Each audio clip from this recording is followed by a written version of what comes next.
Hello, my name is Benjamin Hart. I'm an American attorney and the managing director of Integrity Legal here in Bangkok, Thailand.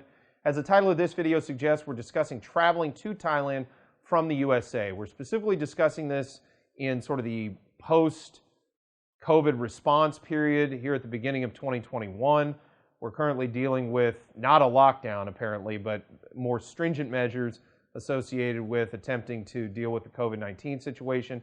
But long story short, this is a video for those who are in the United States and they're looking to come to Thailand. It's a very general video, but to start off, it is not like trying to travel to Thailand as it was a year ago. So let's start there. We're at the beginning of 2021, January 2021, and the process of getting a visa and getting to Thailand is not the same by a long shot as it was January 2020. Now, we're certainly hoping that that reverts back at some point in the near future, but for now, we have to deal with the circumstances as they are, and getting to Thailand can be a bit difficult. So it's definitely more cumbersome than it was in the past.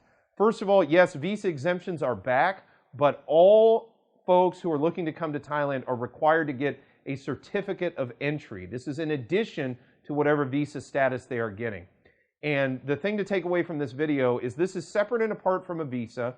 And although you can come in and get 45 days as an exemption stamp to come into Thailand, it is a good idea, in my opinion, to possibly just look at going ahead and processing a visa, tourist or otherwise, rather than simply looking at an exemption stamp.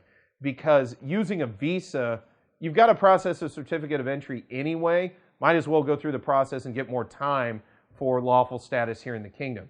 The other thing to understand is the overall process of getting here is very much different than it ever has been in the past. Once you're done dealing with your travel documentation, you also have to deal with alternative state quarantine, getting that set up. You have to quarantine for 14 days once you arrive here in Thailand. You also have to deal with getting fit to fly documentation and COVID-19 testing done before even being able to board a plane for Thailand. So again, it's a much more cumbersome process than it was in the past. We will keep you updated on this channel as the situation progresses.